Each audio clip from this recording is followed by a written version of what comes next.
Discuss this now with Barbara Slavin, who joins me from Washington, D.C. She's a distinguished fellow at the Stimson Center. Thank you so much for being with us here on TRT World. First off, I'd like to get your reaction on the appointment of Mojtaba Khamenei. Sure. By the way, it's Barbara Slavin, not Slavin. I'm not surprised that Mojtaba was chosen. I think this is a way of showing the United States and Donald Trump in particular that it can't dictate who will be the leader of Iran. President Trump specifically said that he didn't want Mojtaba Khamenei and that he, Donald Trump, would choose the next leader of Iran. So this is as Khamenei's father used to say, a punch in the face to the United States by choosing Mojtaba. Also, in wartime, you want someone who is fully familiar with the system, someone who has probably been running much of it at his father's side for many years. Remember, his father was 86. Mojtaba is someone who knows both the military side and also the economic side of the system, and he's extremely close to the Islamic Revolutionary Guard Corps, which is defending Iran. Do you expect him to continue to implement his father's policies, or could he change the long, hardline stance that we've seen towards the United States and somewhat steer the trajectory of this conflict towards peace? Because we know very little on what his foreign policy would potentially look like. Well, first we have to wait and see if he survives. Trump and the Israelis have essentially put a target on his back. So will he appear in public? I mean, he's going to have to be extremely careful in order to survive in this position.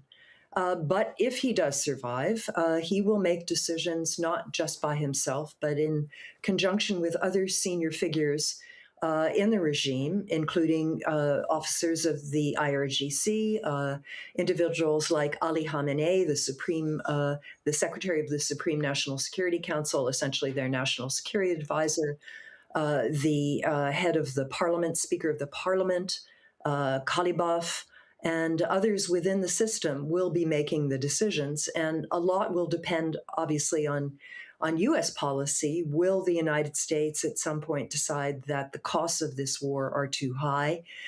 We have oil over $100 a barrel. The stock market is sinking.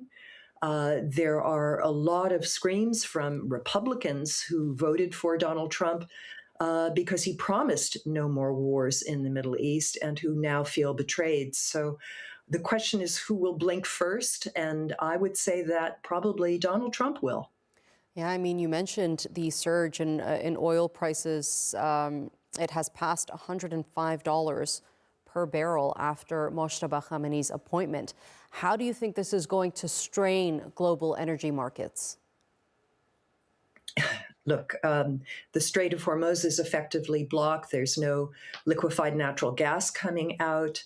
The Houthis may decide to block the Red Sea again. This is an economic crisis that is entirely caused by the U.S. and Israeli decision to go to war on Iran. You mentioned the Strait of Hormuz. It's essentially come to a standstill.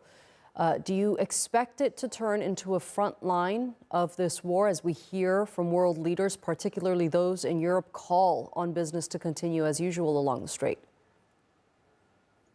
The problem is that shipping companies will not, and oil companies will not agree to take the risk. You know, whatever Donald Trump says, it's a question of skyrocketing insurance premiums. It's very dangerous, and the U.S. is not going to be escorting oil tankers down the Persian Gulf like it did in the 1990s.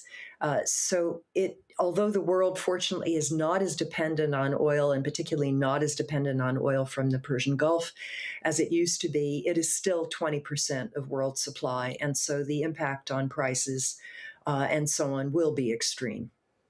Okay, Barbara Slavin, thank you so much for being with us here on TRT World and sharing that insight with us.